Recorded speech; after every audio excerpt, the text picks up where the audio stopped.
Nous avons tous un voisin que nous trouvons un peu étrange. Celui qui ne dit jamais bonjour ou celui qui fait du bruit à des heures impossibles. En général, on finit par s'en moquer. Mais pour Simon, le silence de son voisin de l'appartement 4B était bien plus terrifiant que n'importe quel cri. Ce soir, je vous raconte l'histoire d'une curiosité qui a tourné à l'obsession et d'une découverte qui a changé la vie d'un immeuble entier. Bienvenue dans l'Abysse. J'espère que vous vous entendez bien avec vos voisins, car vous ne savez jamais ce qu'ils font une fois leur porte verrouillée. Simon vient d'emménager au 4e étage d'un vieil immeuble lyonnais. Tout est parfait, sauf le voisin du 4B. Simon ne l'a jamais vu, pas une seule fois. Mais chaque nuit, à exactement 2h15, le rituel commence. Un martèlement sourd contre le mur de la chambre. Boum, boum, boum, pendant 1 heure. Pas de musique, pas de voix, juste ce bruit mécanique, comme si on frappait de la viande contre le béton. Un soir, Simon colle son oreille contre la cloison, et là, il entend quelque chose qui n'est pas un coup. Il entend un glissement, comme si quelque chose de lourd et d'humide était traîné sur le sol. Une semaine passe. Une odeur commence à filtrer dans le couloir. Ce n'est pas l'odeur d'un corps en décomposition, c'est une odeur chimique, douceâtre, un mélange de javel et de fer. Simon remarque aussi des mouches qui s'agglutinent exclusivement autour de la porte du 4B. Un après-midi, en rentrant des cours, il voit une enveloppe dépassée de la boîte aux lettres du voisin. Il s'approche.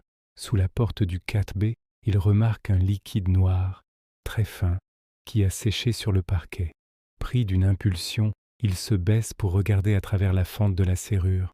Au début, il ne voit que du noir. Puis une forme blanche passe devant le trou. Un œil, fixe, qui le regardait déjà. Le lendemain, Simon appelle le gardien. Il frappe au 4B. Pas de réponse. Mais la porte n'est pas verrouillée.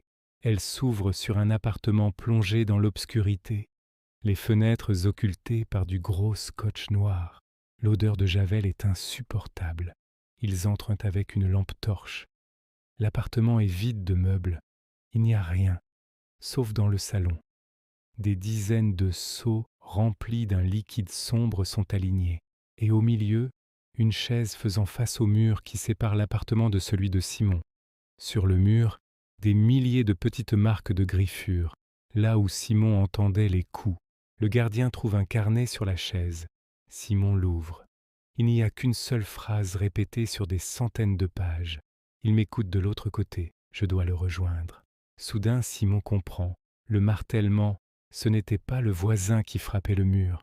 C'était sa tête. Le gardien pousse un cri. Dans le faux plafond de la cuisine, une trappe est ouverte. Ils lèvent de leur lampe. Le voisin n'est pas parti. Il est dans le conduit d'aération qui relie les deux appartements. Il était là, juste au-dessus de la chambre de Simon, à l'écouter respirer chaque nuit. L'homme a été interné, mais il n'a jamais expliqué pourquoi il avait choisi Simon. Aujourd'hui, Simon vit ailleurs, mais il ne supporte plus le silence. Il a toujours une radio allumée pour ne plus jamais entendre ce qui se passe de l'autre côté du mur. Et vous, votre voisin est-il vraiment celui que vous croyez ? Si cette histoire vous a plu, abonnez-vous à l'Abysse. On se retrouve bientôt pour une nouvelle plongée dans l'ombre. Dormez bien, si vous le pouvez.